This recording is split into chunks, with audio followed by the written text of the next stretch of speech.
Yeah, what's the latest on North Carolina? We're losing. Blues losing? I forget what his name is. Yes. McCready. Yes. Okay. He's losing? Yes. Okay, I'll move to adjourn.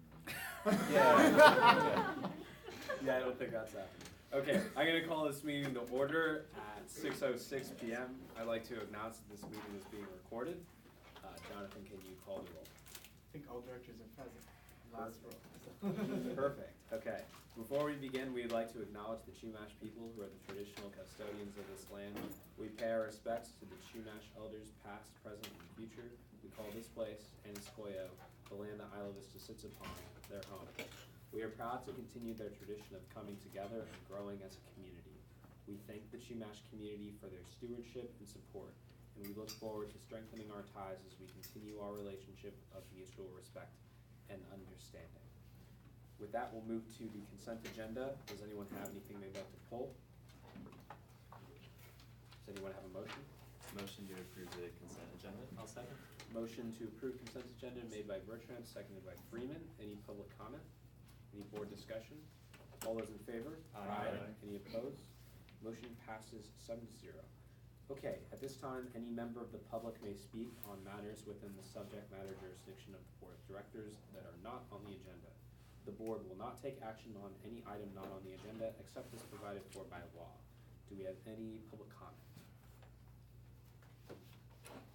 Okay, we'll close public comments and move to item 4.1, the Isla Vista Community Center Advisory Board appointments. And I'm realizing we are gonna have to kick that as I'm reading it because I have not received word from SBCC yet. So we will, is that something where if we do have a special meeting with the parks, we can throw that on there and also take action to appoint? Like you. Is it something that's within their subject matter jurisdiction? They're on the cab as well. The parks are on the cab. We're just making an appointment to the cab. Although we're not gonna have that special meeting before our next board meeting. Okay, for a board meeting. Okay, well, we will continue to wait for them. Okay, I wanna jump actually over to, item 4.3, the Isla Vista Business Community. And director should have an attachment that I put together earlier about this item. So, a topic that's been discussed at the Isla Vista Community Network meeting, as well as in the community, is just the idea of business development in Isla Vista as a whole. And so I did some research just about the business community and tried to find some points of comparison to other areas in the county, and found some really interesting stuff. Wanted to use this as an opportunity for us to talk a little bit about the business community and things that we can do to support them. It's one of those things that if we were a city or if we were a huge government agency, it would be already checked a box that we would have a program for how to help develop the business district and how to promote tourism, I guess, if you will call it that, into Isla Vista in order to help the business district grow. But we don't have that, and to the best of my knowledge, haven't ever had something like that. So some of the things that we found were that the commercial vacancy rate in the commercial district is actually rivals that of State Street's vacancy rate right now. We have a number of vacancies for businesses that are just spaces that are non-operational, and we don't usually think about it in those ways in terms of comparison.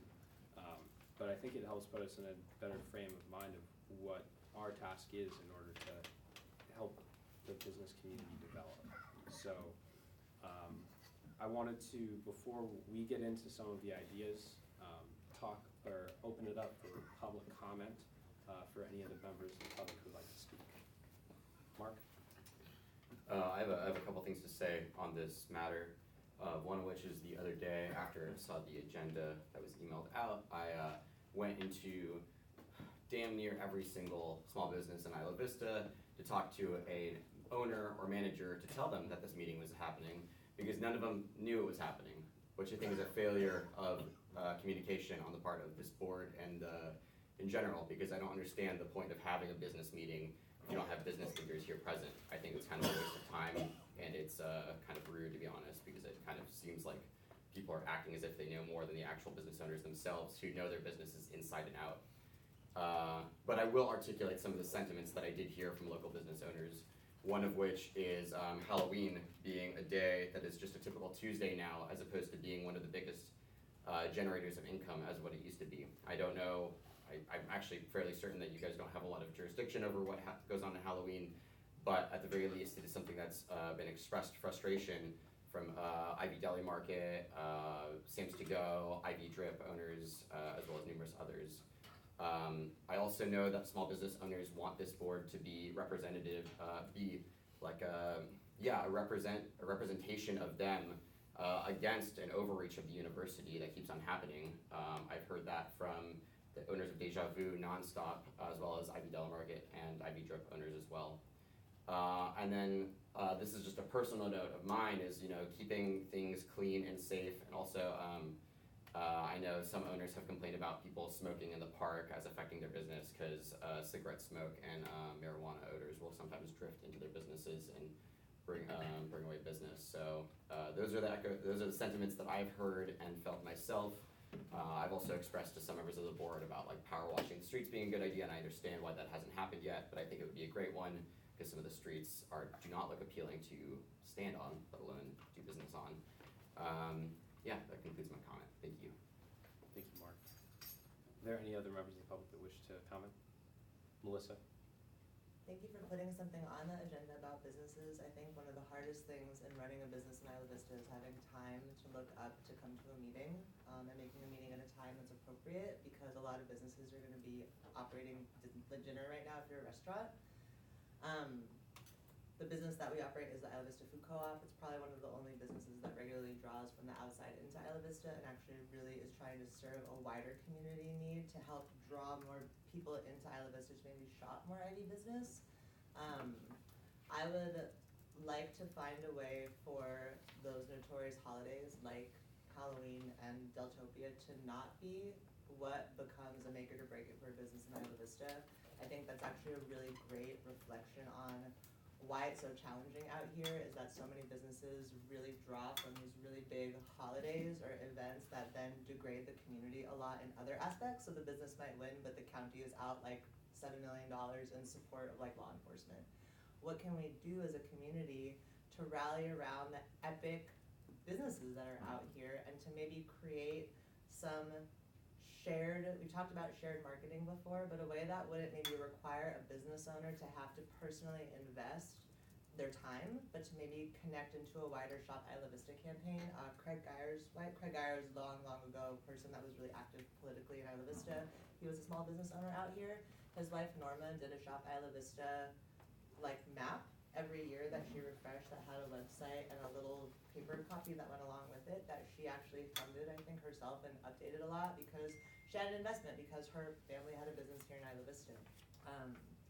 I think there's a huge opportunity. I think it's going to take probably some people going and talking to businesses like you're able to do, and then trying to find some business workers that are able to show up at meetings to maybe collaboratively support some shared concept of what it could mean to support a business. That might be different for everybody. Some businesses might not want any marketing, some might just want cleaner sidewalks. We're not a one-size-fits-all community, but I do think that we have one of the most unique business communities in all of Santa Barbara. And there's something to that I think is a nut to crack, that also will help UCSD probably have a better reflection as parents are sending students here, because a healthy business community can mean a healthier community overall. So the co-op did not benefit from Halloween or Deltopia. Our sales plummet on those holidays. We're really grateful to not have Halloween be the way it used to be, because it was dangerous for our workers. We closed early because we had to deal with too many people that were out of sorts We closed our bathroom this summer actually for the first time ever because we couldn't handle the amount of inappropriate use of the bathrooms, drug abuse, way too much having to deal with cleaning up things that we didn't want to. And that's hard because we want to be in service also, but at some point we have to put our worker safety first. As a business owner, cooperative owner, we're seeing a huge rise in mental health challenges. We've had probably more stress this summer than ever before. Law enforcement would know how much they have to come to work with us because what we contend with, not having the right training for mental health support, having to use resources of law enforcement to deal with volatile harassment, drug abuse, disorderly, whatever you name it, we're dealing with it. Looking for support and maybe shared community safety trainings, shared community conversations around how you deal with shoplifters, how do you deal with somebody who's completely drunk and disorderly in your business, what is the right way to handle that situation. So I think there's so many ways that there could be support and figuring out maybe what that beginning step is. Touch pointing humans going into businesses might be a good way, but I'm happy that's on the agenda and happy to be here to listen. I think that's talk. Well, thank you, Melissa, and I'm glad you were able to make it because you're the kind of person that we are hoping to reach when we have a conversation like that. And I know it's very difficult to get the business community at the table because they're running a business, just as you're running a business, and that takes up a lot of time, energy, and effort. So we appreciate you taking the time to come here and speak about it. Some of the ideas that I threw out there just for us to have discussion on, this is meant to just be a discussion item, are the potential for some sort of a marketing campaign. There are websites that the city of Santa Barbara or other cities have that are oriented towards trying to get tourism to come into the community and highlight the areas and districts that have this art and culture and fun experiences, which I think that there is a decent amount of already in Isla Vista. I put parking policy changes on here, but it strikes me as more of a getting the word out that parking in Isla Vista doesn't have to be difficult. We have the solar lot now, and people can go, and there's almost always a space available in the solar lot, and from there you can walk the entire area. So just getting the word out that that exists, I think, could be a potential thing that could help a lot. And the other thing that's more of a short-term goal is this wayfinding idea, which I'm not sure if everyone is familiar with this, but it is the idea that we have these different maps and landmarks that are on the sidewalk that are showing you, like, this is the direction towards this business or this area or this park, whatever it is. And recently I visited Fort Lauderdale, Florida, and they had a number of those on the ground, which I thought was really cool, especially since it was right as I was stepping off of a train, and so I was then easily able to be pointed to, where various things were. And I think there are certain locations in Isla Vista where we could benefit from that as well.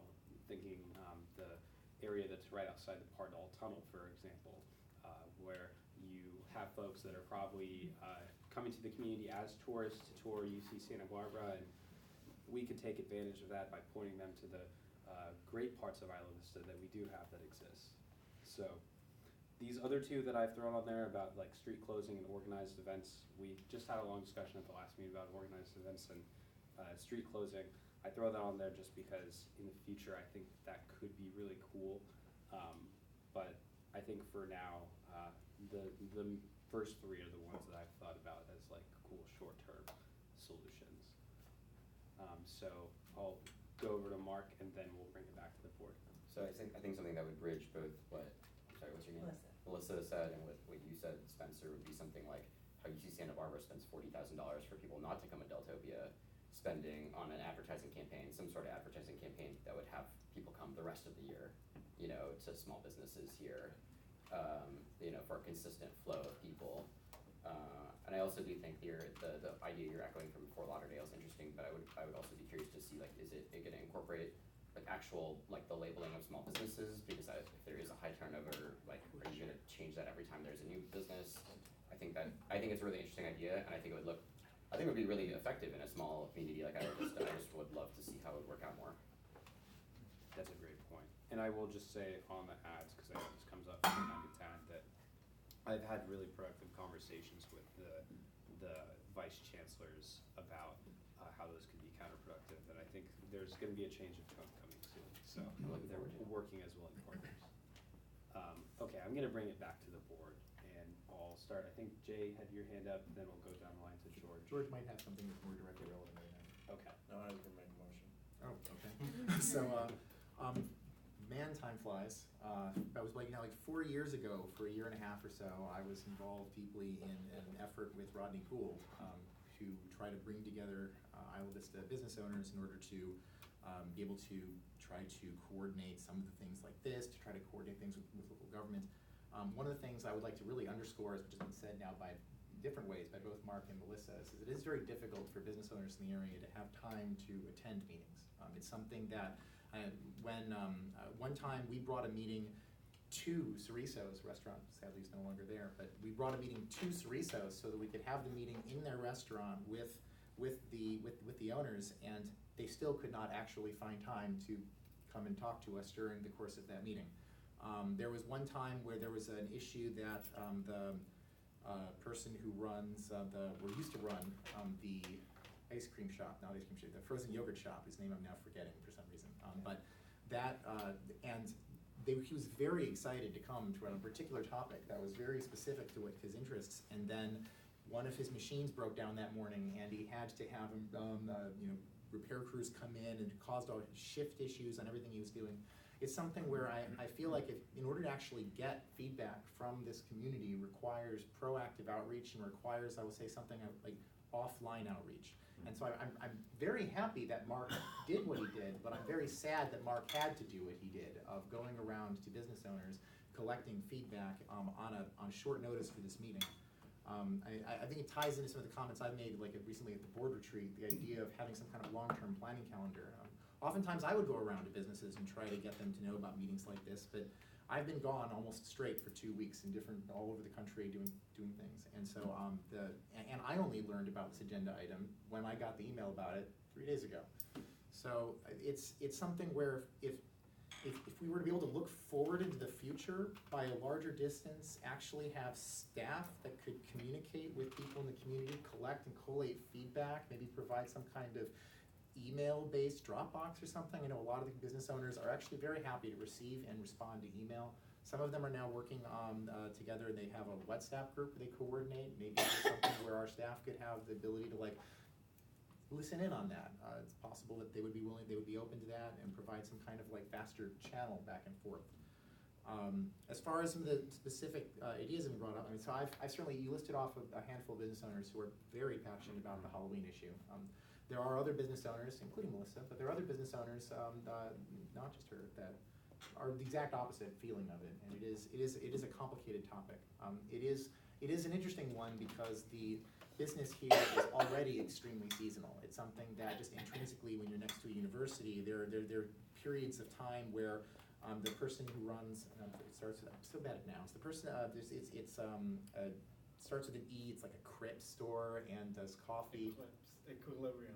Equilibrium. Yeah. The person who runs Equilibrium just goes on vacation for 3 weeks during part of the year, because she knows that she's going to get so little business during some periods of time. And so it is the case that for some of the businesses, they were kind of like, as Melissa was making up for the fact that maybe they weren't trying to get as much business during the rest of the year with those spikes. But I really like the idea.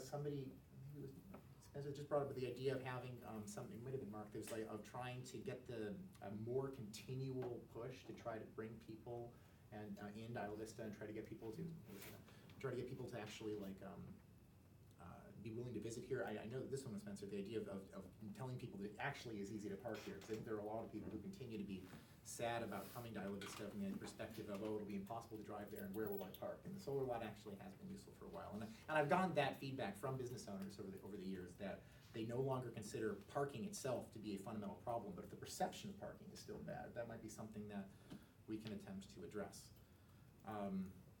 I will, though, say that I think that there's something about the immense lockdown on because it's not just become keep it local during Halloween. It's essentially been, there were times like 2 years ago, where it became outsiders are horrible people who come to our area in order to cause problems. And I think that has led to its own general problem with trying to attract people to actually come here in a friendly and positive manner. And also I think sometimes we've painted our community as so reckless and rambunctious that it's, well, I won't want to go there because I don't want to be caught up or involved in all of that mess that's happening. But if it's actually painted as more of a normal place that actually you can come and park, and there are business owners who will sell you a sandwich, that might be a more positive and beneficial solution to some of those problems. But, yeah, I am glad to see this agenda item in general, though, I was saying. Thank you. Thank you. I'll go to Bob, and then George, did you still have a hand up? Sure.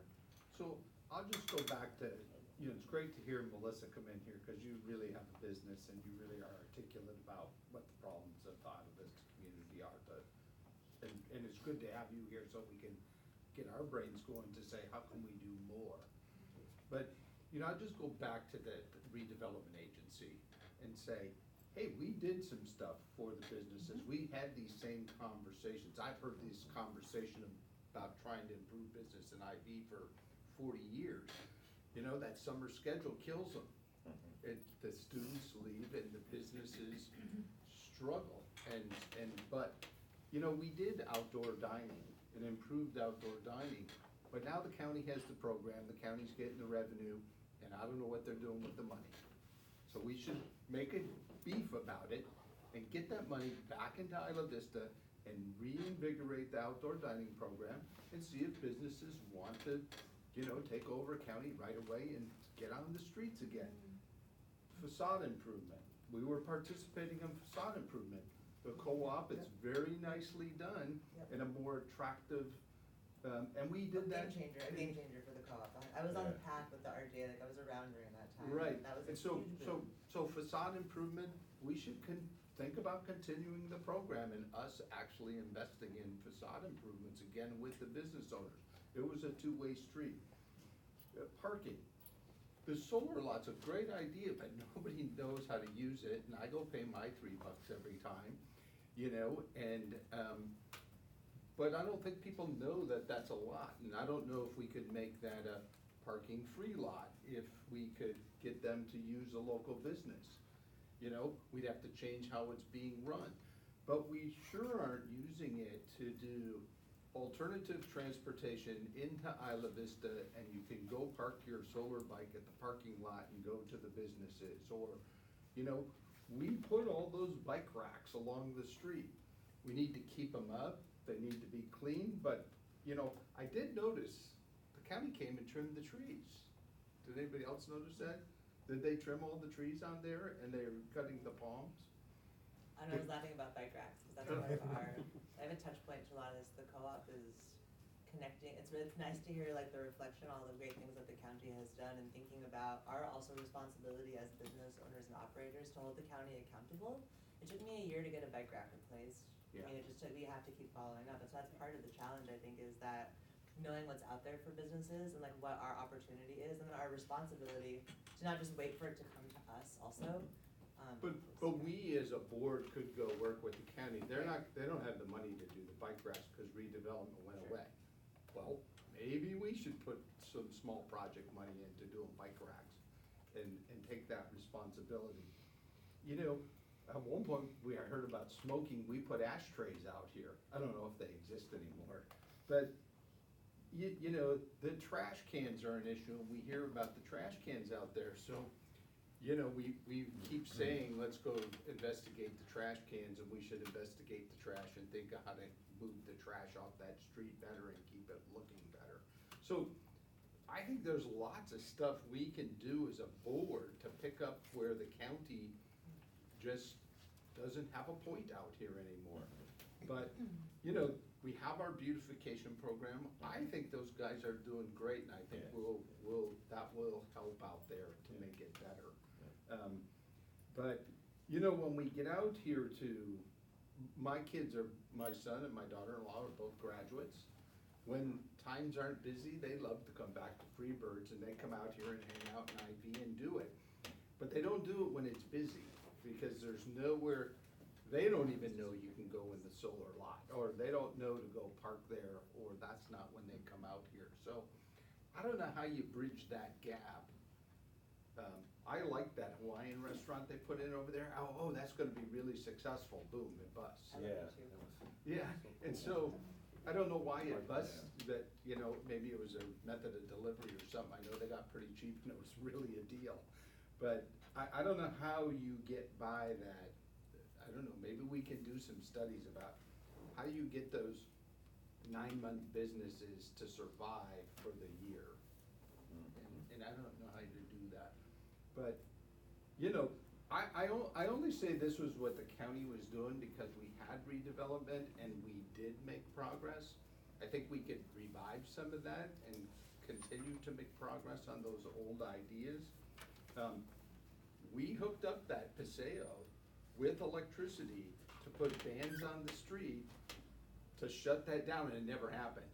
The county gave us a lot of pushback about that, even though I was part of the county, but anyways, so all these are good ideas down here, Spencer, and I don't think we should give up on them, and we should make a bigger list, and we should try and bring people into IV.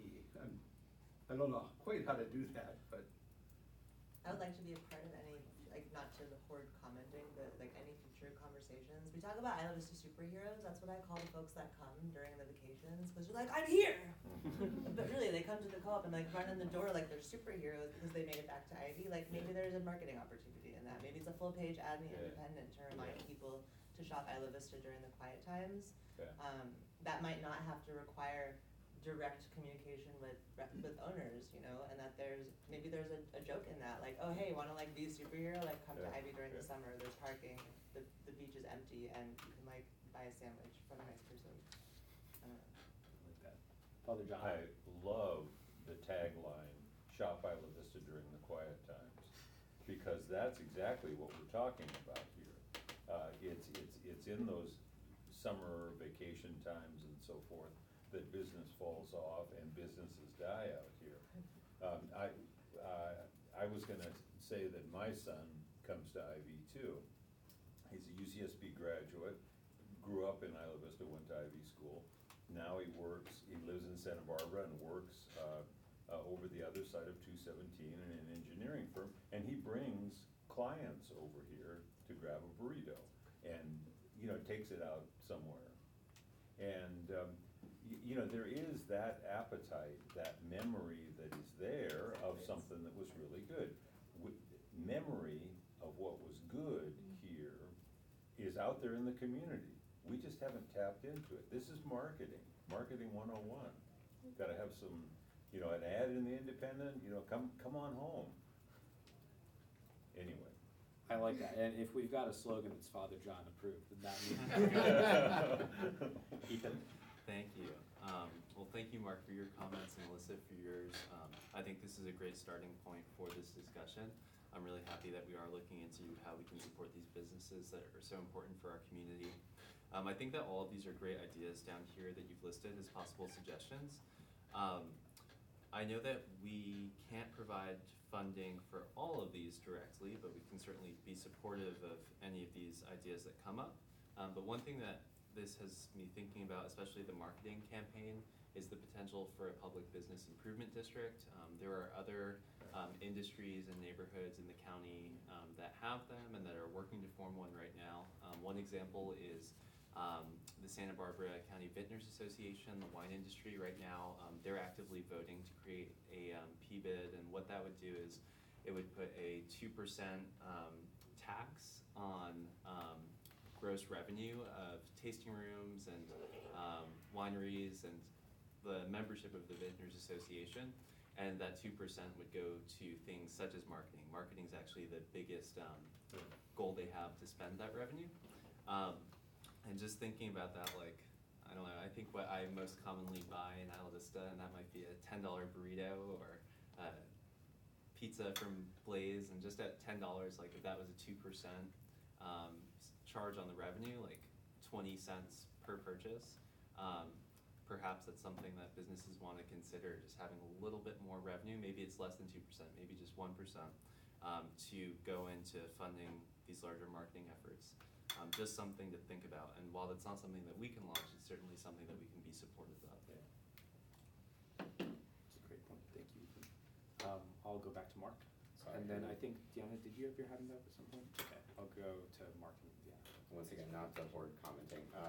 I think that's a really interesting proposal, but when you see certain businesses working at the margins of, you know, a 10-cent coffee cup maker breaking your actual profit on a cup of coffee, for an example, I think the idea of putting a tax on a product like that would be unappealing to some business owners. I'm not saying I'm against it. I think it's really an idea we should look into, but I can understand the feedback from business owners who are looking at the margins, who are thinking that maybe we can have more people come in during you know, Christmas and Thanksgiving and these holidays, but it still may not be enough to have one employee at $11 an hour for 8 hours a day.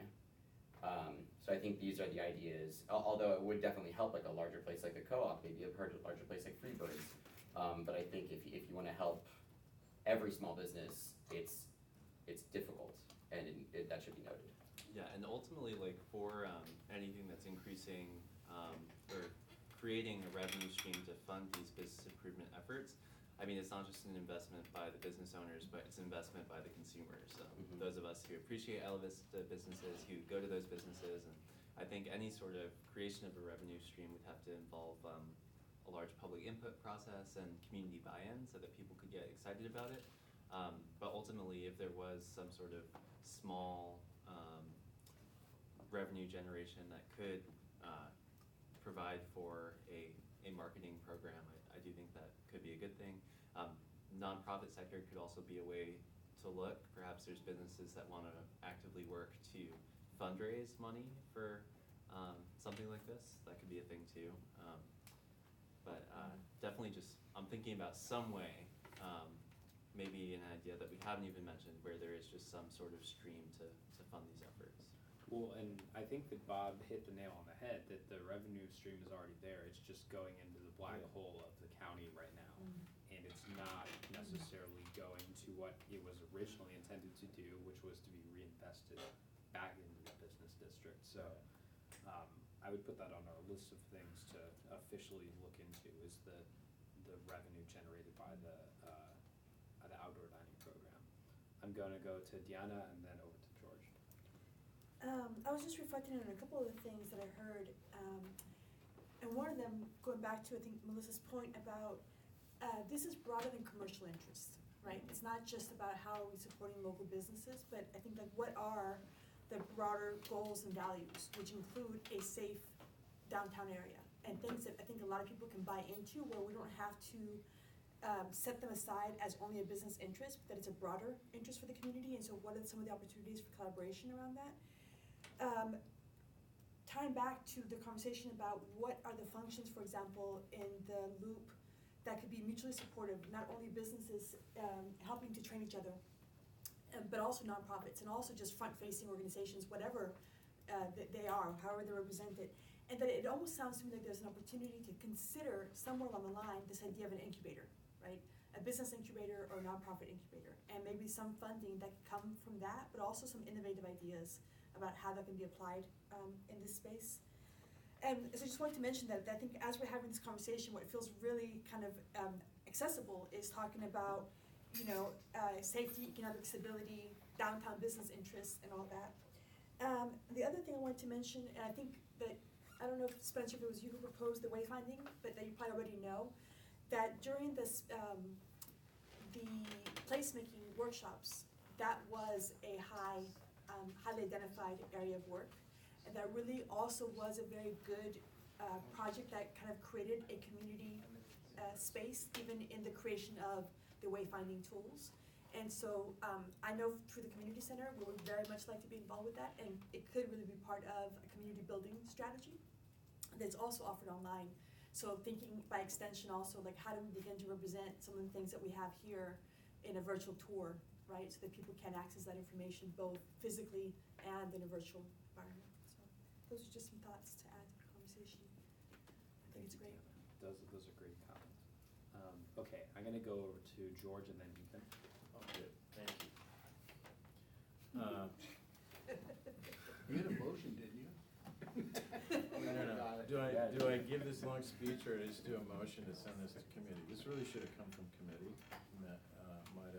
My only comment here is, we should not bring broad, huge topics like this to this board for broad, huge discussions in which nothing happens, okay? Except that we've had a broad, huge discussion. So I would just say that we should dispatch this to committee to start formulating some action items and policies and things like that. I'm not sure I got this in my, did I get this in my No, and packet? that's my fault, because I Okay. was like. We should never present stuff like this to the board at the board meeting. It's particularly something as huge as this. Let me get on my soapbox, okay?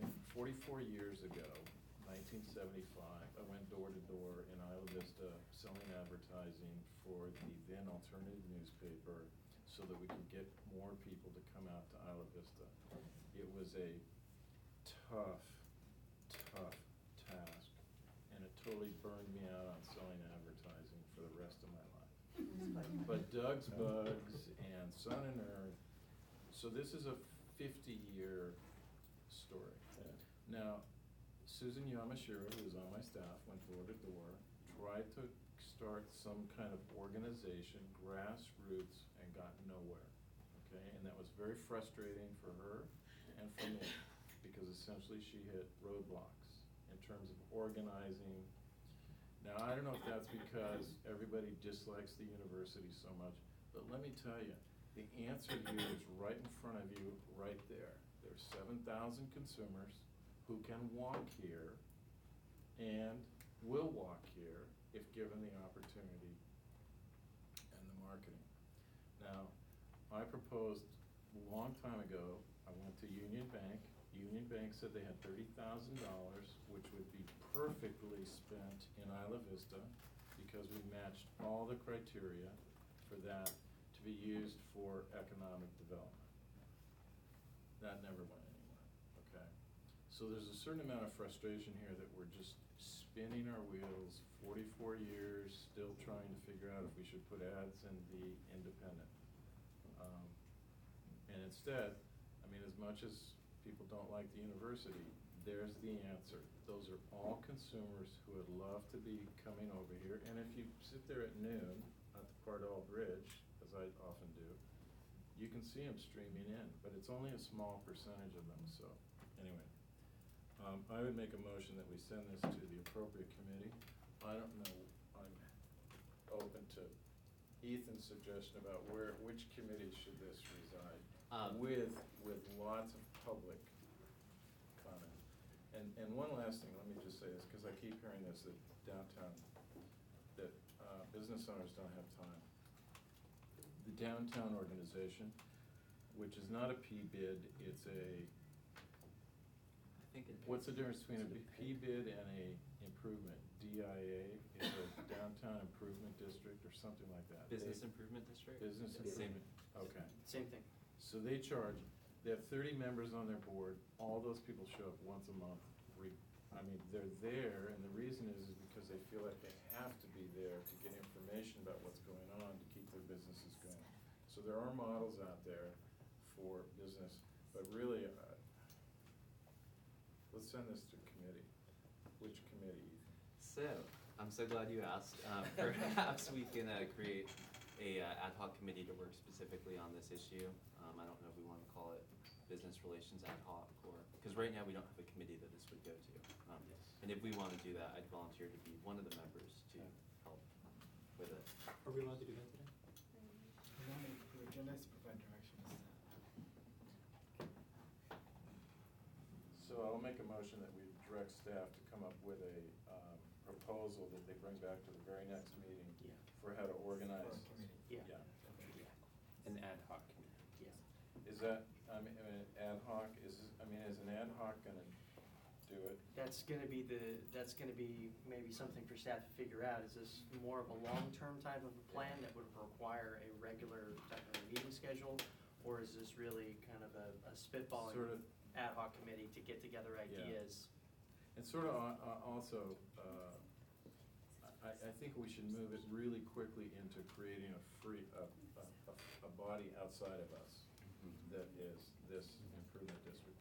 And I really like what Deanna said. It may be that ice cream parlors don't work here, and they don't work downtown, and t-shirt shops don't work downtown anymore, even though they used to. But nonprofits do work, okay, and service agencies do work. And by the way, the hair places I can't get into. So there's something to be said for Yeah. how do we fill that sort of niche? Because I tried to get a haircut on Friday and unable, apparently. We went somewhere. I Oh, came we back came on- over here, we did it. No, I came back on Saturday morning, plenty of openings on Saturday morning. Okay, so there's a Thank you for motion. indulging my So I'll Thank second you. the motion. Okay, there's a motion by Thurlow to direct staff to come back with a proposal for a committee made by Thurlow, seconded by Bertrand. And I just wanna say thank you to everyone who came to this and commented on this. I think that this was a good way for us to spitball and get the wheels turning on this. Because just cause it's been tried before doesn't mean that, we can't That I can't come up go with door to something. door. Doesn't mean that we can't drag George Back to onto the streets of IV advertising to sell advertising. All right, Thank you. And just one more thing that I think we all should think about now is another group to reach out to, the Goleta Chamber of Commerce. They're very active in the business community. Here in IV, I've spoken with their leadership, and they're interested in engaging with IV businesses, but they haven't done too much of it. They've done a few ribbon cuttings for new businesses that have opened here where we've interacted, but we've mentioned and had small conversations about bringing them out here, and I think maybe if we want to get them on the agenda of a future meeting to hear about what they've done in IV in the past, what they might be open to doing, that would be really helpful. And also, earlier this year, they made a proposal to create a public business improvement district in Old Town Goleta, and that might be something they're still looking at. That was something that wasn't done in collaboration with many of the businesses there, and at the time, it wasn't, a majority of businesses, I don't believe, were super supportive of it. But if we can get the Goleta Chamber to come here and maybe do a membership drive, maybe see what businesses want to engage in just some sort of organized effort, I think that could be really helpful. Actually, the co-op did try, we joined the Goleta Chamber, and it seemed almost like they were like doing like us like a bro me, like you're like, yeah, we're gonna like help you out, like good old Isla Vista. And so I think we were excited at the idea of working with the Goleta Chamber. I think it'd be really epic to actually have that be a bridge if they really want to do that, because they have infrastructure and they have obviously a really huge following. And we did try, it just didn't feel like authentic maybe, and like they were kind of like throwing us a bone, like cute Isla Vista Food Co-op. So it would be like, that's a really, I think that's a really neat idea, because it already has a structure all in place. And I think ultimately, we need to have an Isla Vista Chamber of Commerce, Yeah. but we Yeah. can't get there over I like Okay, that. we'll write that down. Chamber of Commerce, founder. He's here. We'll let the record show, yeah. Okay. Is there any other public comment? I think this has been a great and meaty discussion, and I look forward to seeing what staff brings back. Okay, all those in favor? Aye. Any opposed? Motion passes 7-0. All right, thanks, everybody. Thanks, community. Thank you for coming, Melissa. Okay, now we are going to move backwards to item 4.2, Isla Vista Community Center Operations Agreement, of which there is a draft that is in front of you right now. And not ready for. President Brandt, I'm gonna recuse myself from this Okay. side. Let's write that down.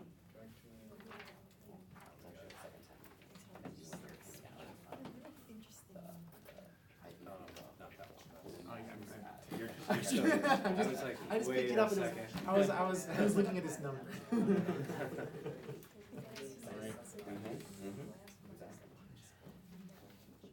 All right, go ahead. Okay, so this has obviously been a long time coming to come to the board meeting. It's the agreement that we will eventually have with the county. I'm not recommending approval tonight because there are a good deal of issues that we need to work through with our negotiations with them. The primary ones, the ones that affect us on a day-to-day level are all in Exhibit C. I think I pointed this out in the email yesterday, where it is a graph that lays out what's the district's responsibility and what's the county's responsibility under this agreement. As you can see, they've shifted a lot of the responsibilities onto the district. Some of them, which we had originally, in our discussions, were under the impression that they wouldn't be under our responsibility, namely like the cleaning and landscaping activities. But you know, it's more than just that. It's everything from the fire equipment to make sure mailboxes are put in, to literally every single kind of maintenance, or not maintenance, every single kind of operational piece to run a building has pretty much been put onto the district, even though we don't own the building. So there's costs associated to those that we haven't projected in our budget, just because in the meetings we had back in the spring, it wasn't brought up that they would be shifting these. This seems like a newer shift to put these on us. So we don't have good numbers to present to you of what these things will cost, because we just got the list yesterday of what they wanted to put on us, and so we got it like, you know, after business hours almost. So that's why you got the email late at night. And so what I'm looking for, and there's some other issues, and I can turn it over to Ross if you want to highlight the ones you've identified too that are more on the legal end. These are the operational issues. They haven't accepted any of the changes that I proposed. No, so the indemnity is still one way. Right. And that's the big one I think that you had proposed that they didn't accept. Right. So it's an agreement that I think is not ready to go for us to approve, and we have our meeting with Supervisor Hartman on Thursday morning, so it would be really good to have the board's input on this, of where you want us to go with the negotiation. And I want to remind the board, and Diana and I were sitting and doing the math about this on Friday, but how much we've spent and are currently investing in the building. It's $195,000 for program and staff and operations, not including my time. $15,000 in rent for the Suite 201 for an office for the community center, which we're not gonna be receiving for free anymore under this agreement, which they had indicated that would be the case back in June.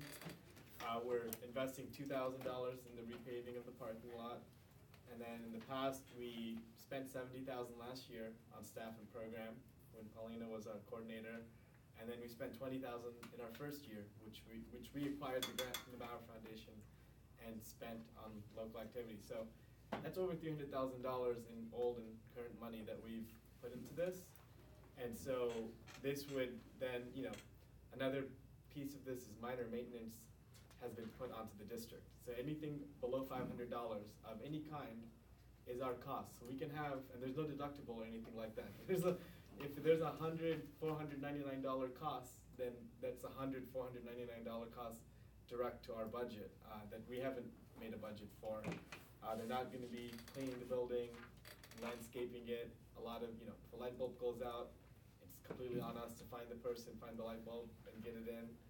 And I think what I'm saying is these would be fine if we own the building, because of course you have to, you're the owner, but we're a tenant here and this would not be able to operate if it weren't for the Community Services District. I think is the thing to remember is we are investing a lot into making it operate, and it would not be possible if it weren't for us. And so I think it would behoove the board to look for more matching partnership resources from the county. Okay, John, thank you for that. Oh, I think Ross had overview. Ross. And the indemnity provision is important because it is the gateway through which a lot of risk is transferred from the county to the district. Because the district, under the current draft, is looking at a lot of these seemingly innocuous maintenance types of issues, I can tell you from firsthand experience as someone who litigates these cases in court all of the time, these are the types of maintenance issues that get you sued. They just are. Trees get you sued. Sidewalks get you sued. Ledges get you sued. When you now have a facility that you are, under this current version, are taking over the responsibility of managing and operating with no safety net from the county, even though they're the ones that did all of the construction and reconstruction, and have done everything ostensibly in compliance with things like ADA requirements and accessibility requirements, there is some provisions in there about how they're going to upkeep those aspects of this facility. But a lot of the other ones, you're now, through this indemnity agreement, or this provision, the way that it's currently drafted, there is no type of sharing whatsoever, even though all of the responsibility is here, because under dangerous conditions of public property, you are responsible as an owner, a maintainer, or a possessor of public property. So it's not just $4.99 here, $4.99 there, that adds up. It's a trip and fall and $17,000. It's a trip and fall and $25,000. Especially when you look at the wide spectrum of people that you're going to be having coming in and using this facility. If a 22-year-old college student comes and trips and falls and they get scraped up or they bang their face, you're looking at $7,500. If you're looking about a grandmother coming in who's bringing her grandkids with her, and she trips and falls, you're looking at $50,000 in care. You know, and those are not made up numbers. I mean, those are numbers from cases that I deal with on a day-to-day basis. It's not flashy, but I mean, that's how a lot of plaintiffs' attorneys make their money. So the way that this indemnity provision is, it's the crank on the floodgate for potential risk management concerns. Well, thank you, Ross. That was eloquently put and sobering. Very sobering to the responsibility that we will undertake. Jonathan put it best, I think, when he said that on the maintenance side of things, this would be normal if we owned the building, but it's completely out of the realm of possibility and acceptability, given that this is a lease. So I think that our board should, I don't know if we want a motion, I think it would be good for us, someone to move that we go back and continue negotiating to try to take the position that the county should be responsible for this maintenance and that we should be indemnified. I'll make a motion that we continue to negotiate all aspects of this with a focus on indemnification. Can we open this building without this agreement? I mean, it could open, but they would have the keys, they'd be the, The district has no right to operate it. Okay. I mean, I'm kind of open on the idea of us cleaning the bathrooms and replacing light bulbs. Yes, So, I kind of agree with, some of this stuff in here, when I say, well, our program's gonna drive some of our maintenance costs. If they can make that relationship that, yeah, maybe we'll have to charge some fees for the programs eventually to cover some of the maintenance costs. But when they put something in here like, well, we're gonna maintain the landscaping, and I go, well, is there any landscaping to maintain? Or what is the cost of maintaining the landscaping? They don't even give us an estimate of what these costs are, and they're the managers of the building. They have lots of capital buildings. How much is this gonna cost us? And, that they don't even, just really quick, it's not that they even want us to maintain the landscaping. Landscaping got cut out of phase 2, and they said if you wanted landscaped, you get to put it pay in. for it and put it in. Can I add? I think there's also a really important point to that a lot of the stuff that needed to be implemented in that space got cut out during that last phase. And because of that, we're gonna see a lot more costs through this board, and I think stuff that we'll have to think about too. Because now we're thinking about how we're dividing the space, how we're gonna deal with the floors that weren't supposed to be cement floors. And so when we go forward into discussions with the county, as much as we can pin away at those things that have to do with maintenance, leaves us opportunity to then focus on the bigger stuff that needs to happen in that space that hasn't been able to happen. I mean, the other thing is, it's kind of flabbergasting, they gave us all the appliance replacement. Eventually the appliances are gonna wear out, they're the leaseholder of the building. It just doesn't make, where was the partnership we were gonna do to go run a community center? And they're making a profit off of this building, and they got a surplus amount of money that we thought they were gonna invest over there on ongoing maintenance, and they say,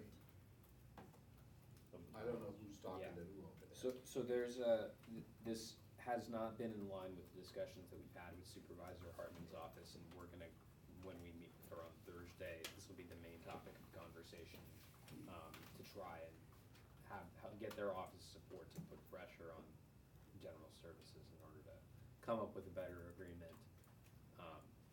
Because this is, I mean, you put it best, I think you sent an email the other day, you said, where did the spirit of community partnership go? Down the drain, so. Okay, so we have a motion on the table. Is there a second to that motion? I'll second. Okay, seconded by Freeman, and I believe made by Thurlow. Yes. Okay, and I saw a hand, I believe. Yes. They want us to maintain their signs? Is that what this says? Signs? Every- Oh, wait, no, wait, I got the lines mixed up. Okay, all right. All right, I feel a little bit better about that one line. Okay. Yeah. There was a draft where they wanted us to maintain the trees. So, yeah. Okay, is there any further public comment on this item? Mark? I just want to echo the landscaping, especially because I think trees and landscaping is super dangerous business when it comes to people walking through it and falling and anything invasive that grows in this place. So I think like that's a huge risk. I think. Thank you, Mark. Any other board discussion on this? Okay, we'll take a vote. All those in favor? Aye. Any opposed? Motion passes 6-0 with 1 abstention. Okay, thanks everyone. We are hoping for good news and agreement soon. Can someone go and get Ethan? Ethan's at the co-op. He's at the co-op. He went to the co-op. Yeah. Oh, I see. He just asked us if we wanted to be. Oh, he did, okay. No, I chugged my 2 yearbooks, I think I'm good. Okay, so, we will then transition into item 4.4, mission, values, and board goals.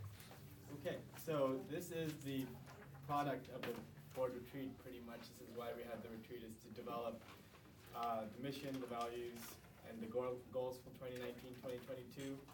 I had a draft of the 1920 is done. The 1922 goals, the long-term ones. I had a draft. I feel like it's just can be a little better and ready for you. So I just suggest getting your input if you want to approve these, and then we can add them at the next meeting. Either way, but I'll just walk you through this. So the mission, the first thing is the input I heard from the retreat was to make it more service and community engagement oriented. So I made those adjustments. The values, I went with the number 7 since there were 7 board members who each pretty much gave one. So I put them all, and I kind of tried to combine some of the people who put 2 into different values. So I felt like it captured your discussion there. And then the board goals, the way this is structured, and the explanation is pretty much what I was going to say, is this is your general direction for the year to staff for what we should be working on. So we're not going to be like doing these in a vacuum. Everything will come back to the board. But this is now basically the board's direction for the years. This is what you want us to accomplish by next summer. And we report back to you, hey, we did these things and we didn't do them, and you can have accountability on staff to where time went and what got done and what didn't get done. And some things might not get done for good reason, and some things will need to be kicked to the next year, but this is the focus of our work and our budget over the next year. So as we keep going, we can align the budget more closely with the goals, and it'll become really great, but this is the first time we've done this. So the goals that I consolidated from the discussion, they're all here, but I'll just go through generally each one. Launch at the community center, which we're working on today. Making sure that it opens, it's a good facility for public use, has a strategic plan, we empower the cab, and we just keep an eye on our reserve that is going to be used in relation to the community center, and also the new state funds in the library situation, which is tied to the operation of the community center. Yes? Just on 1.1, we just got just done this discussion about the county. Yeah. And since the county owns the building, do we want to Let's put include, yeah. develop a strong working relationship with the county, that the county's part of that? Yes, I'll add that. Because I don't think we can ignore them until they give us the darn building. Good point, good point. Give the community the building, not us. Next one is improve safety in Isla Vista. So this is to, bolster our current programs and monitor them, make sure they're being very effective. The interpersonal violence investigator contract's up at the end of the year, so we'll need to assess that and see where that goes next. One thing that's been talked about is a public safety committee. We can explore that as a board, now that we're getting this community center committee. And this is what, they'll continue our work with the lighting plan. Board goal 3, we also worked on today, developing a new culture for planning large community events. That one is self-explanatory, we just had a lot of work on it today. Community engagement and public awareness of the district. I think this was a pretty strong theme between everybody. And then lastly is pursue ownership and development of public infrastructure in Isla Vista.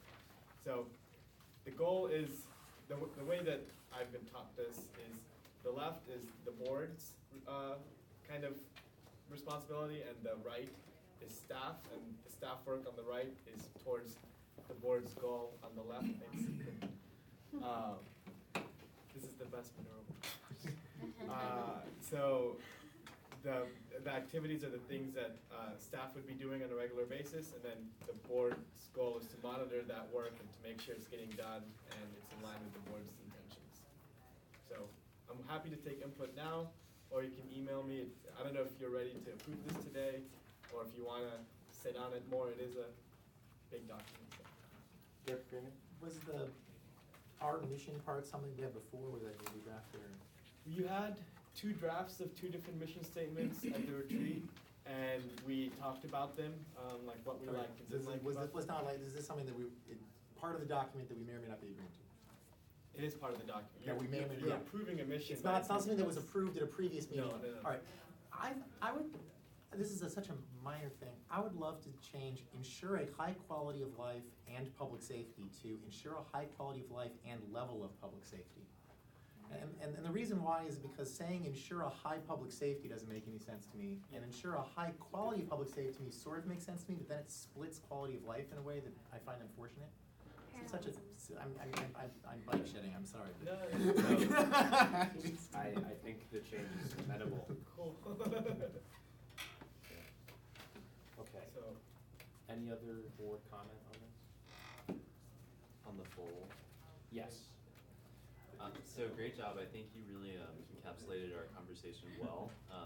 One thing on board goal 5 that was a little confusing for me was the title of it, Pursue Ownership and Development of Public Infrastructure, because I know the board is specifically interested in pursuing ownership of certain properties, but knowing that a large part of our infrastructure improvements are like the sidewalks and lighting, perhaps we don't want to lump the ownership into that, because just when I read that, that was kind of where my mind went. Yeah. So maybe like pursue ownership of certain community facilities and development of public infrastructure, just to be a little more clear there. we can pursue ownership of community facilities and development of public infrastructure. That's Sure. a good trick. Yeah, I think that actually solves the issue, yeah.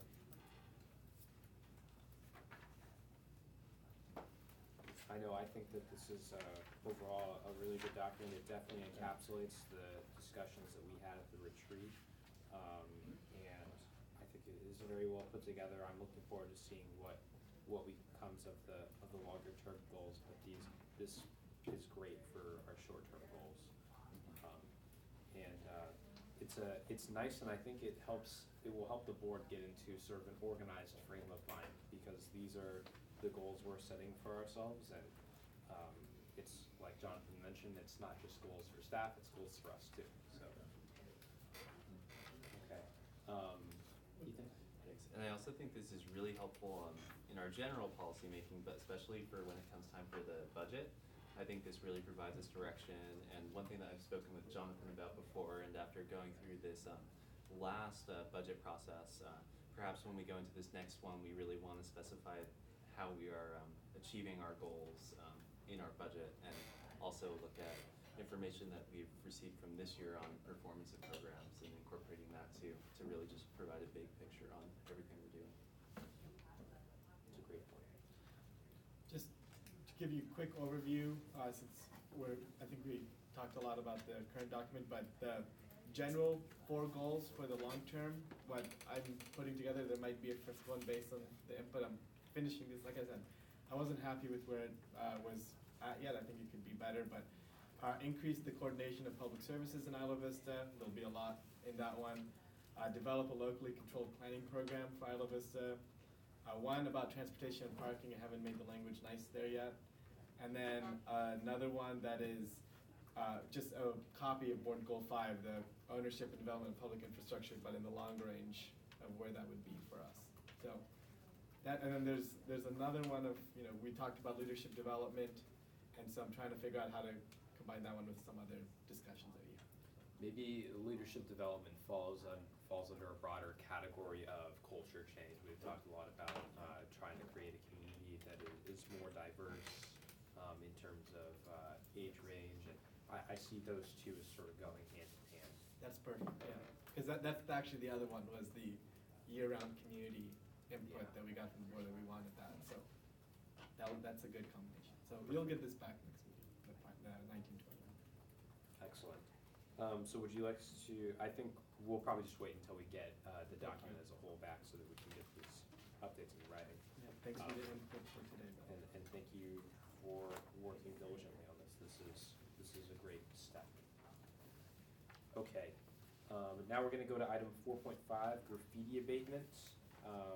We had a great graffiti abatement ad hoc committee meeting a little over a month ago now, and Ross has put together some materials for us, so I'll hand it over to staff to present. So you're looking at a kind of a package to get a graffiti abatement program going. So graffiti abatement is one of the clearly enumerated powers that the district has, and there are lots of different ways to approach it. But the direction from the graffiti abatement committee was a phased approach. The idea being to start with outreach and voluntary compliance, to let people know in the district what the goals, what the focus is going to be, and what the goals are going to be moving forward. And it really breaks down into 3 general categories of within the district. You got everything within the public right-of-way. You've got everything that's immediately adjacent to the public right-of-way, and then you've got what is visible from the public right-of-way, but is otherwise on private property. Balancing those geographical areas, if you will, is the notion of a tradition of public art. The district wants to clean up graffiti, but it doesn't want to necessarily negatively impact all of the public art that you see on all of the different buildings. So part of the graffiti abatement program, or the task, is to be able to identify what is supposed to stay and what is supposed to go. And then, of course, there is the 3rd element of how best to communicate with private property owners and provide them an opportunity for either to district to come in and to take care of it and charge it back, or to encourage them, short of some type of a fine or some type of coerced compliance program, to address the problem. And so phase 1 is really geared to outreach, identifying the areas, and giving an opportunity for voluntary compliance before any type of administrative or citation system is implemented. Anything within the public right-of-way, the district has the ability by right to just take care of. So that's very easy. The resolution sets forth what the district is going to do, how it's going to do it, how it's planning on going about that. The policies and procedures are directions to staff to carry the program out on an administrative level, and then we provided basically some draft forms to start with how to implement that. So it's a package of a couple of different things to consider. Anything within the public right-of-way, the district has the right to take care of. You don't have any privacy concerns. You don't have any private property concerns.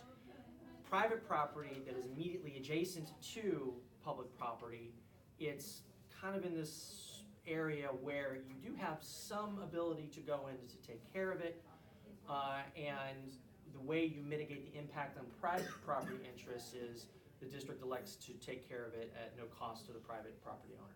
So unless they tell you otherwise, if it's on a fence or it's a block wall, you go in, you match the color, you paint it over, obviously if it's graffiti. In the situations where there's a mural, on the administrative side, the idea is to try and develop a kind of a history of the mural. Who put it there? Who maintains it?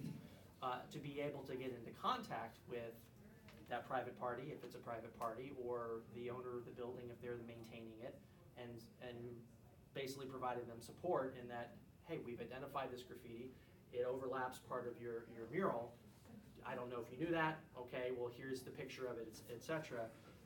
And they can either take care of it themselves, or they can provide guidance to district staff to be able to get rid of the graffiti so that it doesn't negatively impact the mural. But most of the time it's going to be situations where it's something like a fence or a block wall, something that immediately is adjacent to the public right-of-way. District comes in, upon its identification, you take care of it, and the district fronts the cost. The trickier aspect of graffiti enforcement is always where you have graffiti that's visible from the public right-of-way, but is otherwise on private property. The district doesn't have the right to go onto private property any more than law enforcement has the right to go onto private property. You've got to have some reason to do it that's justifiable under law or is otherwise compatible with the Constitution. I bet you never thought you'd have any constitutional implications of graffiti abatement, but I'm here to tell you it goes to the core of property interests as enshrined in the federal Constitution and in California law and the California Constitution. So the notion is we want to get property owners and also importantly property management companies on board with the idea of we will help you identify these problems. They may not come to your attention, and we will notify you that, hey, we can see this from the private or public right-of-way. How about you get rid of this in 30 days? Here's a courtesy notice to let you know. Or alternatively, give us permission. Here's a form. And for the next year, you will allow us, upon identifying graffiti from the public right-of-way, limited permission, consent, to enter onto the property, to take care of the graffiti, and then we'll just bill you for it. There is no punitive component as of yet. The idea was to roll this out in phases. Phase 2 would be looking at people who don't respond to all of the very nice and courteous measures that are set forth in Phase 1, looking for voluntary compliance, more of a partnership type of a model. Another way to put it, this is the basket of carrots to get people to kind of come along. Of course, you have the authority to do a code enforcement related to graffiti abatement, which gets into administrative citations, which gets into more of an enforcement type of a mechanism or a compliance type of a mechanism. But that's kind of an overview of the packages. So you've got the resolution itself, which is the legal way that the board acts. You've got draft forms that assist staff, and then you've got an administrative policy that is a step-by-step approach to how staff or contractors will go about the process of abating graffiti under these different types of circumstances. So, questions that I can answer? Thank you, Ross. I think the best way to summarize everything you just said is that we're leading with the carrot and not leading with the stick. Basket of carrots, not just one, many, many carrots. Yes, and all sorts of other vegetables. Yes, very healthy approach. Okay. Okay, I saw hands over here. I'm gonna go to Christy, and then there was a hand over here. Go ahead, Christy. I don't know why, but I just feel so bad that the private property owners have to pay for graffiti abatement, and I wonder if there's any like volunteering with the beautification program that can help abate the graffiti that's done on the private property instead of them having to pay for it if they don't comply with, this. Do we have just a general cost estimate of what one graffiti abatement chargeback I would feel look like like? it's the size that, I guess you would think like they get paid $15 an hour, it might take 30 minutes to go, from here to the graffiti site and clean it up and come back, so. So less than that, and $10 then we bucks. take an admin cut for, Yeah, I haven't, that's like just Yeah. the direct cost, yeah. about $10, let's say $10. What I like about this approach is that it's allowing them to, I suppose, just have us do this proactively. And we are sort of providing them a service in that way, taking over something that otherwise the property manager would have to do. So I see it could be a burden for some to pay for it, but I think that it makes sense if you think about it in the context of like the property manager should be doing it, in my opinion. Jay? So for what it's worth, it is extremely common to have the property owner be required to pay for the services. Like looking at various other cities and counties throughout California, that part is fairly common. And it is pretty cheap. The bigger issue is that the graffiti abatement that we might provide at $10 might not be the quality that they're looking for, so that they might want to actually bring in something, this is the same contractor that had done the painting of their wall originally. They might have to repaint the whole wall in order to make the color match correctly, and so that's where, I mean, the cost can start to escalate, but I think that's then no longer the process that we are necessarily having. I mean, but, so thank you so much for putting this all together. I was a big advocate and was kind of pushing for the idea of having this phased approach with the mechanism of having, being able to get, I'm missing so many terms today, some allowance from the property owner in order to go in and do the work ourselves when possible, voluntary of that nature. The thing that I'm still not entirely comfortable with, though, is that, so the phase 2 that is listed here is that if they don't remove the graffiti, and this is after, like, initially we're doing this voluntary thing where we're cleaning up the graffiti on things that we're allowed to clean graffiti on. Property owners that are interested in just having us take care of it, they can tell us to take care of it. Property owners that don't, we start poking them. But in phase 2, it's trying to set up some kind of ordinance process whereby if they don't clean up the graffiti, we begin proceedings to secure a court order allowing entry onto the property, or different wording here, including request for a court order for access onto your property. Well, one of the things that I've been kind of looking for more was something where there's like an administrative violation with an escalating fine. That's how it's done in Berkeley, and then that provides a motivation to the property owner to actually make it happen, to either allow the access or to themselves clean up the graffiti. It provides the existing court mechanism of a process for handling hearings where if they want to contest the fine, they're able to go to them, the same court. You'd have an administrative fine for like a broken headlight or something in order to try to deal with that. But that it doesn't have this problem where I'm just really concerned about our board taking on the liability of deciding a direct modification of somebody else's private property, and that then causes us to end up in some ludicrously large lawsuit that is the kind of thing that ends up, appealed up a couple levels and ends up just dragging our board into the morass of that problem just because we wanted the graffiti maybe abated days earlier than a process that might have been brought in the court and allowed us to pass off as much of this problem as we can to the county court system, as opposed to it being our decisions and our staff process and our direct liability. So, and I can respond to that directly. Anything that is set forth in phase 2 is really just placeholder language. Yeah. I haven't received any direction from the ad hoc committee on exactly what phase 2 is going to look like. I think a big component of phase 1 is to gather information. I think Director Nguyen pointed out that maybe it won't be a policy direction for the district to charge back because it's just, the cost is so low. We won't know that until there is enough information that's gathered to be able to make that determination. And another part of it is if you get an overwhelming amount of voluntary compliance, there won't ever be necessarily a phase 2. So phase 2 is really just placeholder language. Totally understood. And that's why I was advocating for the phase. Yes, and all I can say is that what you just said is much more along the lines of what I would probably propose as the way to go about that type of a policy decision. But at least at that point, I haven't received that direction. Thank you, Rob. George? So just as you go along, to follow up, will you keep us sort of apprised, informed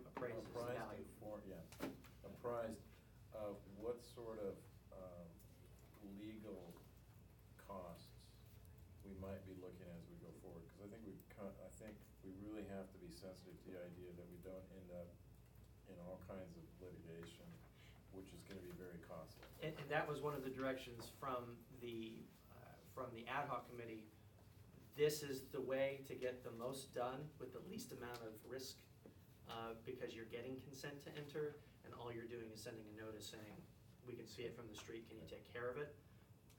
This goes right up to the line where, as Director Freeman pointed out, the next phase, if the board takes it that way, you start having to balance those types of risk management concerns versus community impact versus administrative impact. You start getting into that. Up to this point, though, I won't ever say you have no risk. I will say you basically have minimized your risk position to the greatest extent that you can. So what action do you need from us today?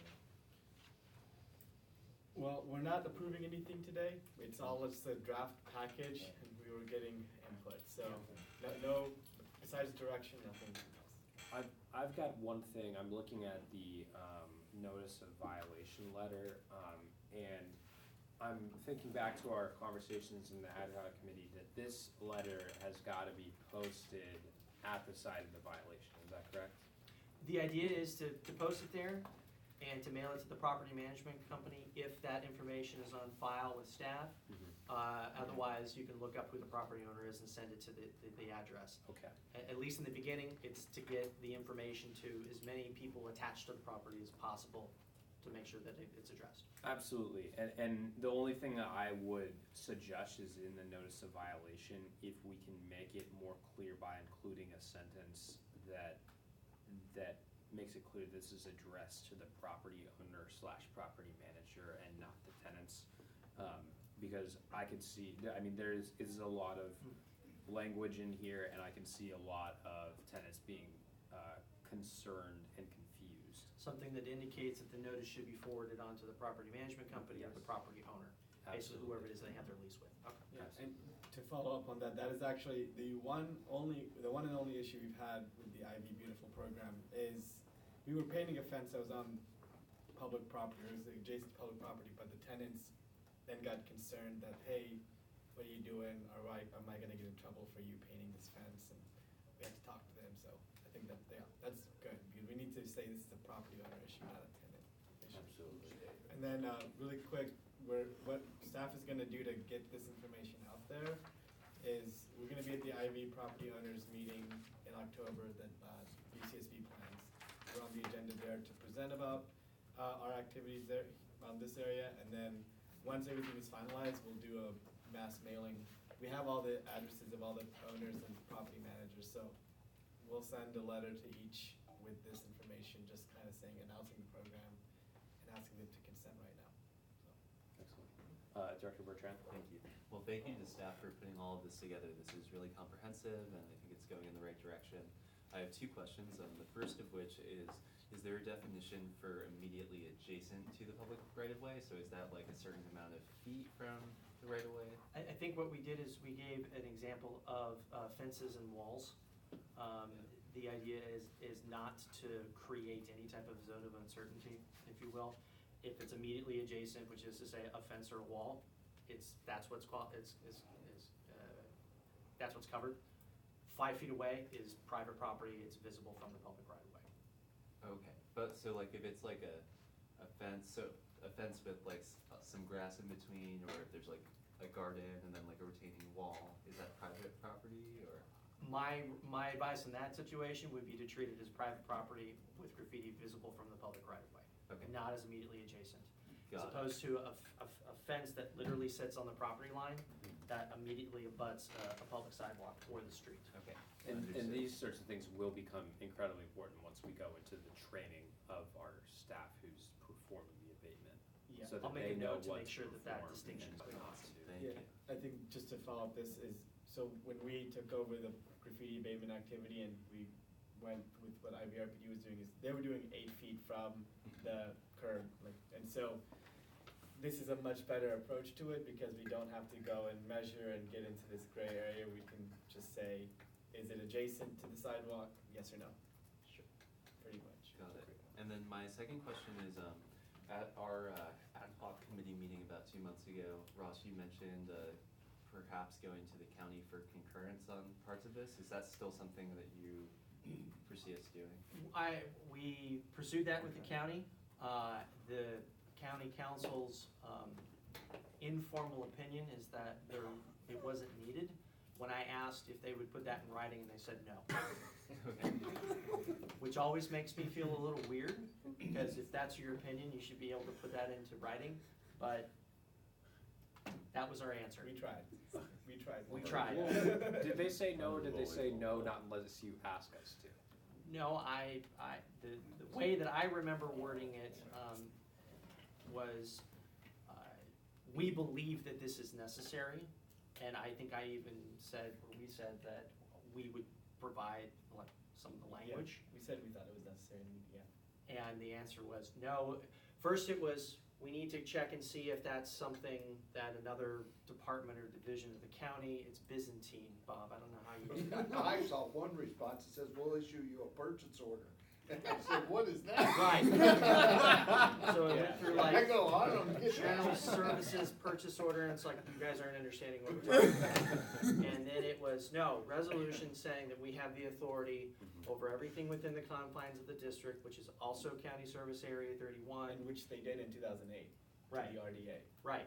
And they said, well, maybe we can modify that, and then it came back, no, we're not gonna do that, and no, we're not gonna write you, we're not gonna have a resolution by the board. And this is your direct correspondence with the county council's office? No. Or mediated through No. a supervisor's That office? was through one of the supervisor's office. Okay. So what I can do, if it's the druthers of the board, is I can engage county council directly to make sure that we have a very clear understanding that the county is not either A, going to require that we do this, and B, they're not gonna give us any type of an opinion letter that says that they don't have to authorize us.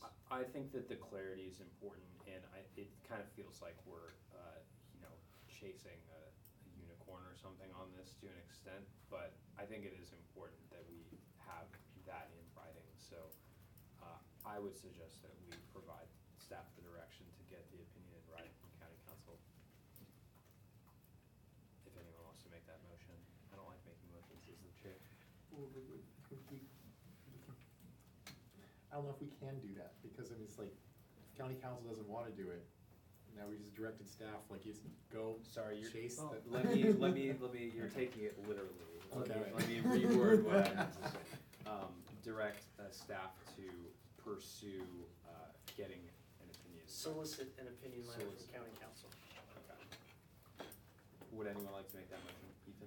Not making a motion, but just comment. The first part of the news you had about how originally county council said that this wasn't necessary.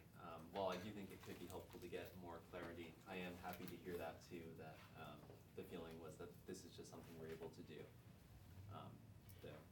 And at least when I was talking with the ad hoc committee about this, I made it clear that I thought that it was really a belt and suspenders type of an approach, that if you wanted to be doubly sure, triply sure, that no one was gonna come in later and say, you don't have the ability to do this, this is the county, even though 61-250, the government says, thou shalt be able to abate graffiti.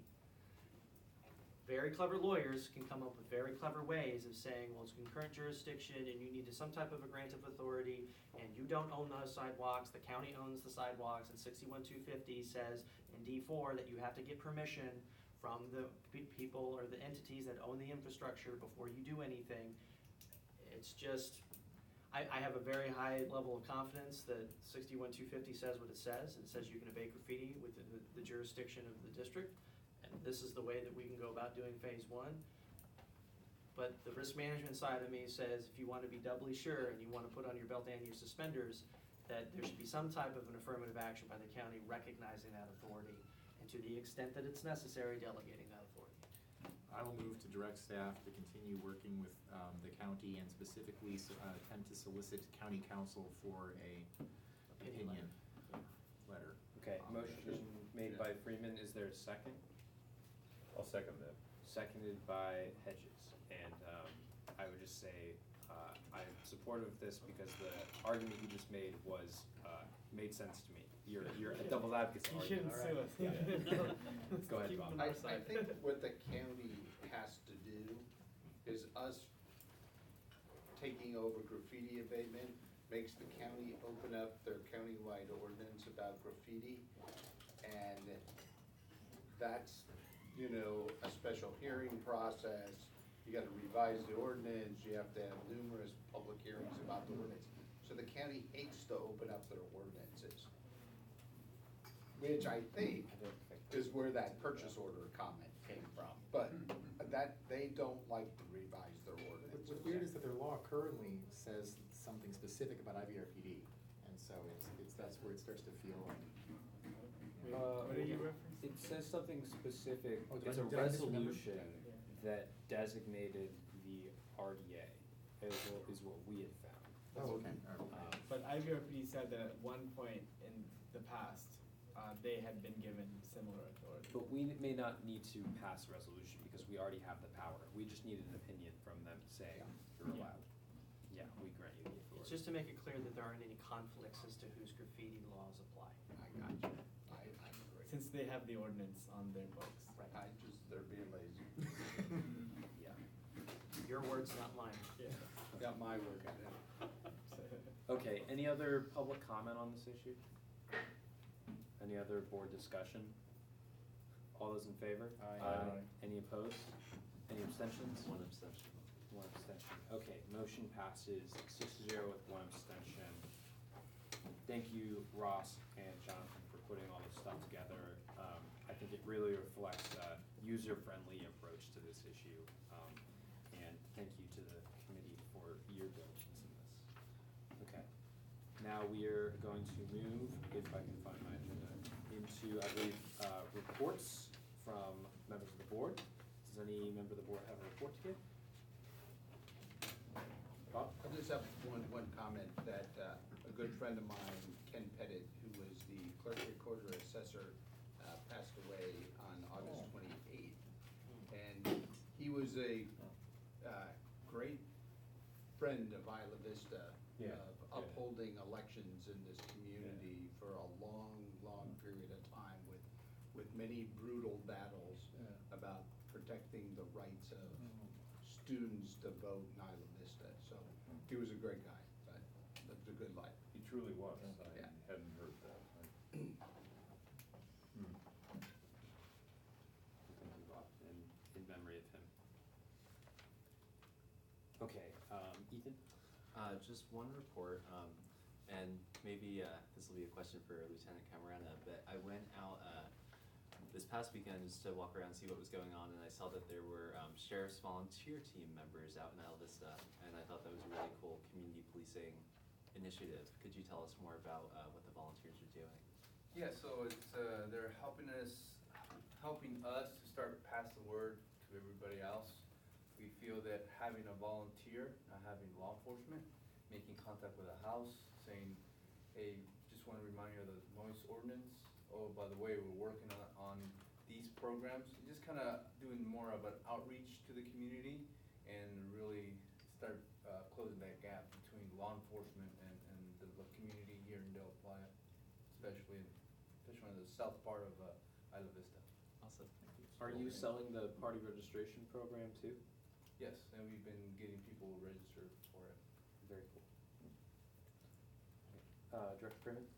So we've continued to have meetings of the Goleta Valley Library Advisory Commission. And however, the meetings have not had anything of actual substance in them.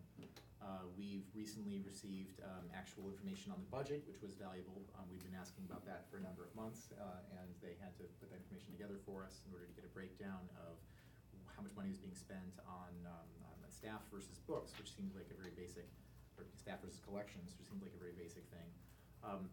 We've now started the process of working on a mission statement and a vision statement. We believe this to be a very important thing for the library, which will change after.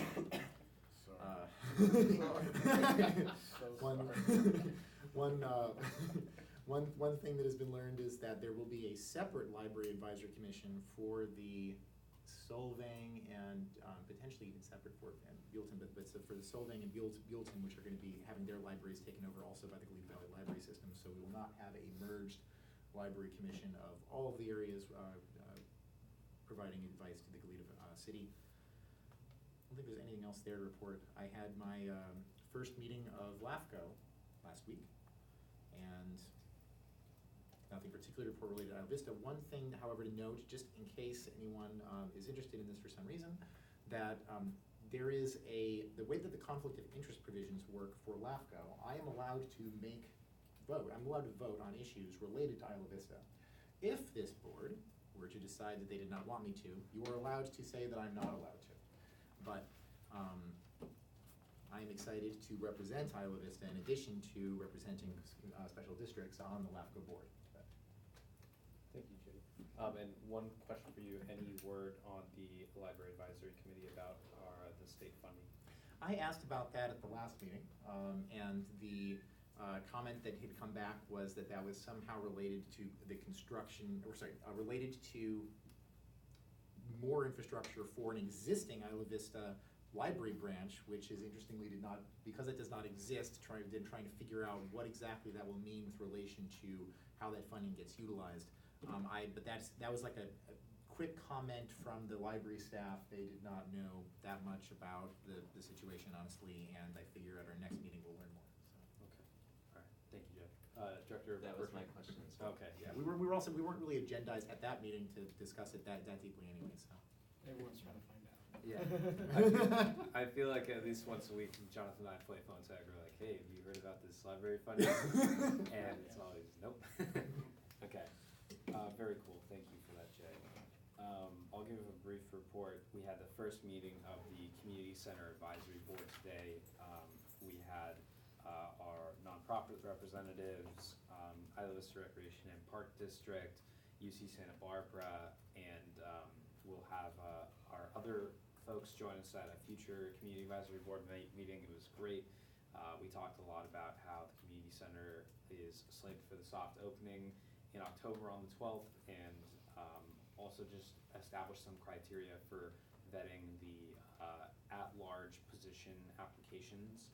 And so I'm really excited for it. I think Deanna did a great job of helping support the group as we walked through these issues, and we're really excited about moving forward. So that was a great meeting. Jonathan and I met with the Santa Barbara Neighborhood Counseling Center earlier today to talk about their safe parking program. This is a program for people experiencing homelessness that allows them, once they apply, where they have to have, I think, a driver's license and registration. And once they apply, they get put on a list and placed in a queue. If they get granted a permit, then they can go to their assigned safe parking lot at night, and they can stay the night there. There is a sort of watch person that comes around and make sure that everything is okay, and also make sure that they're only staying there for the nighttime, and that once the sun comes up, they're moving along. And so, given some of the issues that have arisen in this parking lot and also in the solar parking lot, I think it's a great conversation for us to have whether or not it'd be good to have a partnership with them. So we're going to have them at the next board meeting to talk a little bit more about what they do.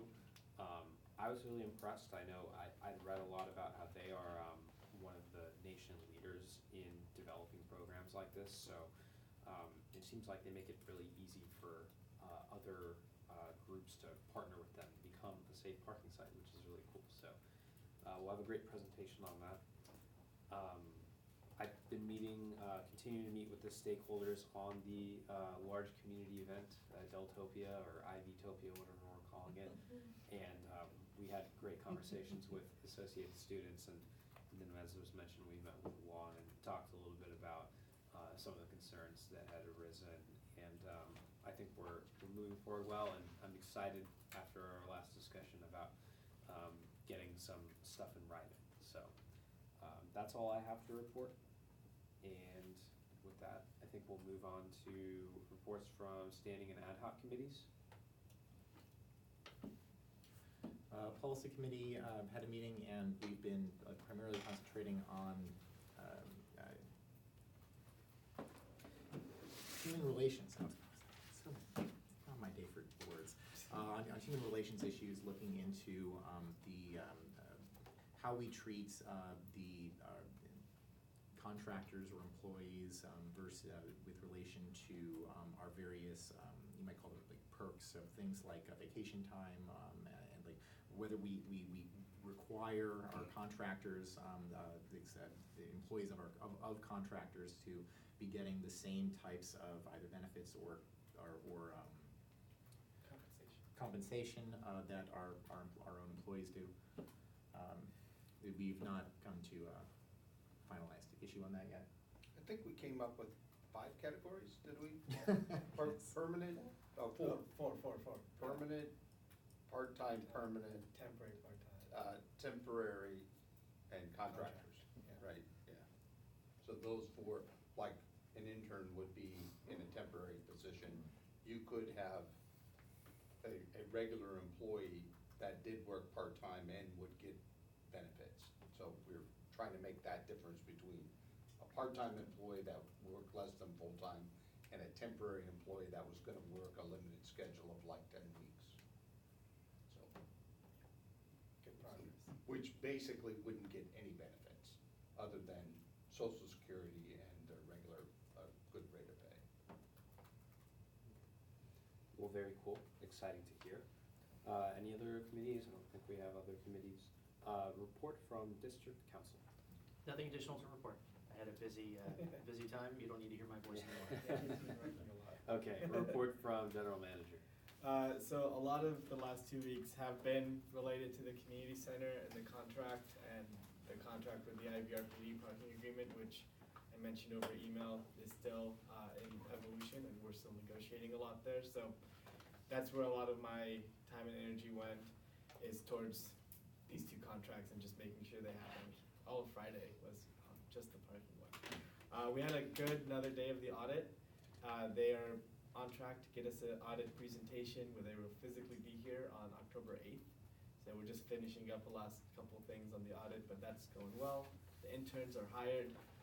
They weren't able to be here, all of them, to introduce themselves to this meeting, but 2 of them were sitting in during the joint meeting, listening in. So they are now, I didn't mention this during the business community item, but what their first task as a team is to develop the content of an Welcome to Isla Vista brochure that will include information about the community to anybody and the district, to people we interact with, whether it's newcomers, new people who just moved in, to different organizations we work with. So that's their first project to work on as a team.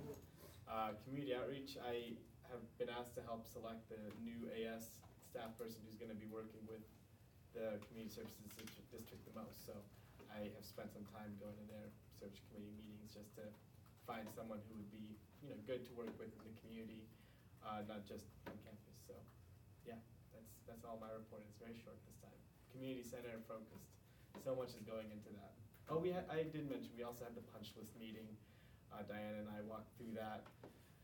Just toured the building, saw what was done and not done, and there is a lot to be done.